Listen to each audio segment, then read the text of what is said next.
Magandang araw mga kaibigan. Bigyan natin ngayon ng reaction opinion itong post ni Mark Anthony Lopez.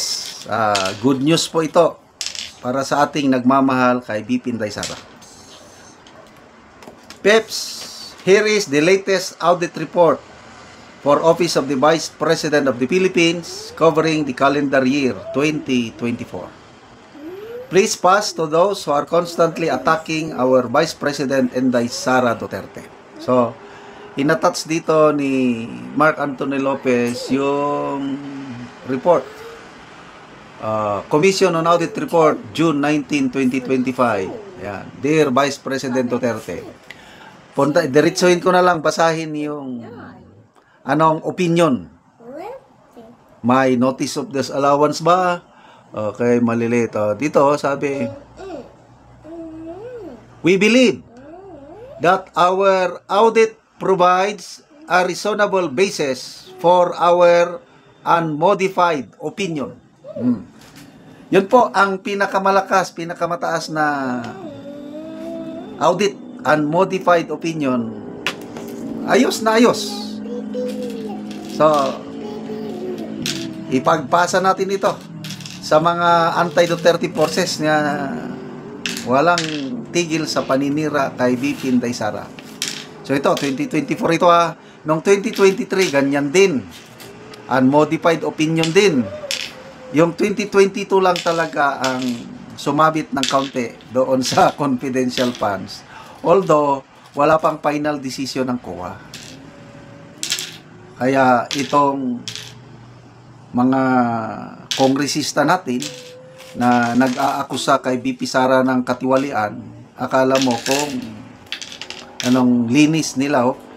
Magkano lang yung may notice of disallowance of the 125 million, ang kalahati nun cleared na. Halos 70 plus million lang ang may question mark, kakulangan ng mga papeles. Kaya itong mga nag-aakusa sa kanya na mga magnanakaw o kung ano-ano, sila ngayon. Ano ngayon yung singit-singit nila sa mga budget? Simula 2023, 24, and 25. Yun ngayon ang sentro ng investigasyon. Bakit? Sila ang na-involve. Ang laking pera, 590 million pesos. Billion. Tingnan mo, 70 plus million lang yung kine-question. Ang kanila, 590 billion flood control projects. Iniimbestigahan o iimbestigahan pa. Nasaan na? Committee on Good Government and Public Accountability ni Congressman Chua. Asan na inyong accountability, kunuhay? So, you can never put a good man or good woman down. Salamat po sa ating minamahal na Vice Pangulo. Ituloy nyo lang po ang pag-serbisyo ng tapat. Ang taong bayan hindi po natutulog. Kaya tignan nyo, WR numero na latest survey, nangunguna ang ating BP Inday Sara 31%, kumpara kay Speaker Martin Romualdez, kawawa 0.7. Pagkatapos nilang sirain ng halos more than 2 years, ang BP Sara, nandyan pa rin, nakatayo pa rin, namamayagpag. So, hindi nila kaya sa impeachment. Although, susubukan pa rin nila last year.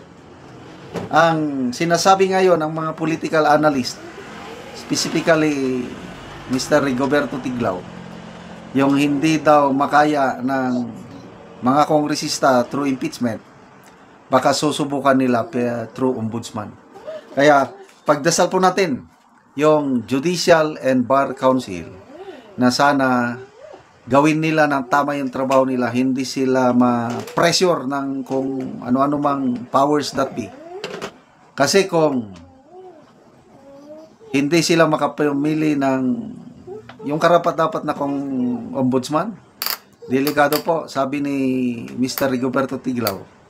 Ang nakikita niyang susunod na ombudsman, itong si Attorney Ana Liza Lugan, ang Deputy Executive Secretary for Legal Affairs, dahil Ano daw, ito pala ang first recruit ni First Lady Lisa Araneta Marcos sa kanyang law office. Law office nila, MOST. Ano ba yung MOST? Law office. Pag nakalagay sila ng ombudsman na kanilang kagustuhan, uulanin daw nila ng kaso si VP Sara sa ombudsman, and hoping through ombudsman diyan nila madali si VP Sara. Kasi kung sa impeachment, kahit paulit-ulit silang magsampa, nakikita nila wala silang pag-asang makonvict si VP Sara dahil nga sa dami ng mga senador na handang tumulong, handang boboto ng acquittal sa anumang impeachment complaint na isampa kay VP Sara. Kaya ombudsman ang bantayan natin. Merong public interview, magsimula. Kailan ba magsimula? Basta si Secretary Boying Rimulya, tinandaanan ko lang, is September 2, 9 to 12 AM. Kasi, delikado.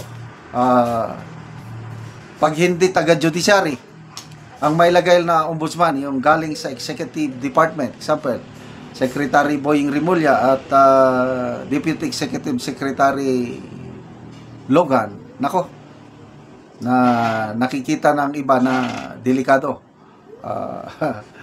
Kaya pagdasal po natin ang ating VP Sara na malampasan niya itong mga pagsubot sa kanyang political career at hindi na mapipigilan ang pagbalik ng isang Duterte sa Malacanang. Sana by the time nakabalik na si Tatay Digong para masaksihan niya ang pag-upo ni VP Sara na ating presidente sa 2028.